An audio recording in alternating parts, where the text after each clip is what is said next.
तर भीम जयंतीची मोठी साईजची डिझाईन असते.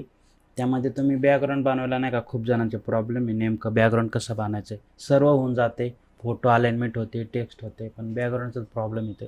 तर आजचा व्हिडिओ बॅकग्राऊंडसाठी खास मोठा व्हिडिओ नाही, छोटा व्हिडिओ आहे. त्यामुळे पूर्ण बघा. मटेरियल वगैरे काहीच नाही, फक्त मी तुम्हाला एक आयडिया सांगतो कसं करू शकता तुम्ही. तर आता बघा, हे बॅकग्राऊंड बनवलेलं आहे, तुम्ही बघू शकता. तर सर्वात पहिलं ह्याच्यामध्ये जे काय मटेरियल यूज केले, समजा ही लायब्ररी वगैरे असेल, ते सर्व फ्री पिकचं आहे. तुम्ही बघू शकता, तर फ्री पिकला तुम्हाला भेटून जाईल HD क्वालिटीमध्ये फ्री इमेजेस. ह्याला पण कट करतो आहे. आता ह्याच्यामध्ये बघा मी काय यूज केलेलं आहे. तर सर्वात पहिलं ह्याच्यात जो कलर यूज केलेला आहे तो सांगतो. आता इथं तुम्हाला दिसतोच आहे, मी ब्रश मारलेलं आहे.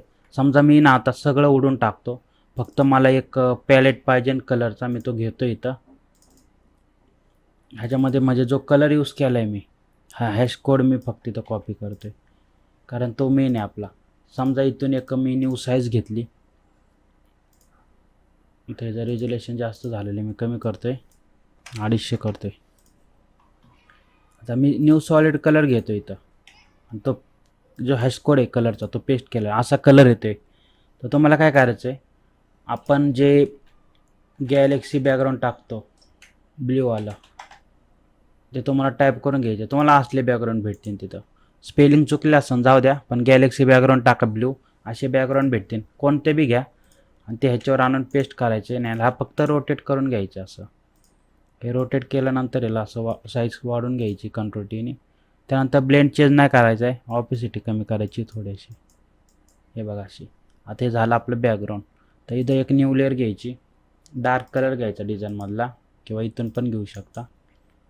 आता फक्त असं खालनं मारायचं आहे तुम्हाला. एवढं झालं. आता दुसरी गोष्ट काय आहे, फ्री पिकला ना तुम्हाला गेन इफेक्ट भेटतील. हे बघा असले. ह्याच्यामधले तुम्ही इफेक्ट तुमच्या डिझाईनमध्ये यूज करू शकता. तर ह्याला मी डाउनलोड करून घेतो. तर हा बघा, हा इफेक्ट येतो. कॉपी केला मी, ह्या डिझाईनमध्ये पेस्ट केला आहे. आता इकडं लावते.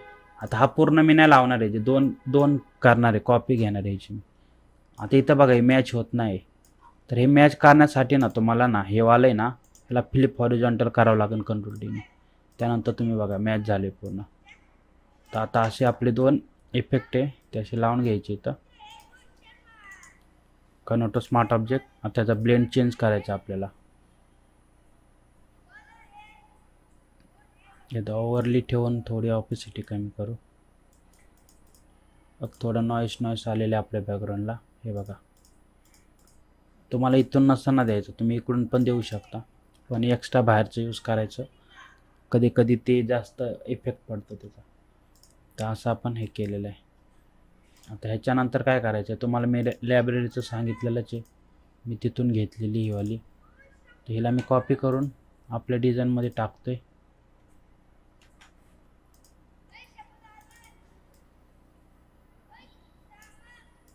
हे बघा अशी.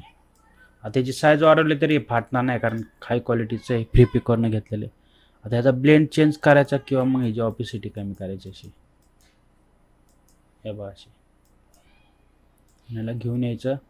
त्या दोघांना ना मी अजून खाली घेऊन जातो आहे इफेक्टला, ते कारण आपण जो शॅडो मारलेला ना तो आपल्याला पाहिजे. आता हे बॅकग्राऊंड असं क्रिएट झालेलं आहे. आता ह्याच्यामध्ये आपण इथे हे टाकलेलं आहे टेक्स्ट, ते समजा मी इकडे घेऊन आलो ह्याच्यात. तर बघा कसं वाटतंय. समजा इथं मी एक फोटो पण कट केलेला आहे, हा वाला. हा पण समजा मी इकडे घेऊन आलो.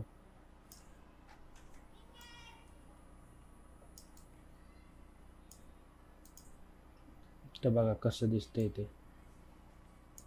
अजून समजा इथं फोटो वगैरे टाकले ना तुम्ही, तुमची डिझाईन अजून क्वालिटी होणार आहे.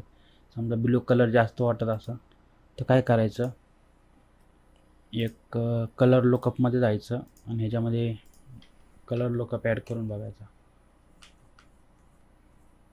हे बघा असं. बघा आता बॅकग्राऊंड कसं वाटतंय. तर अशा पद्धतीने तुम्ही करू शकता. आणि बॅकग्राऊंड क्रिएट करणं काय ना, ते कसं पूर्ण मोकळे म्हणून तुम्हाला ते हे वाटतंय, पण जसं तुम्ही यामध्ये डिटेल्स टाकशाल तर ते पूर्ण भरून जाईल आणि तुमची क्वालिटी डिझाईन दिसणार आहे. नंतर तुम्ही त्यामध्ये बॅकग्राऊंड ॲड वगैरे करू शकता. अजून समजा यामध्ये काही कमी जास्त करायचं करू शकता. बॅकग्राऊंड असंच बनवा, कारण सगळेजण असेच करते, जे काही तुम्हाला डिझाईन दिसते ते त्यामध्ये.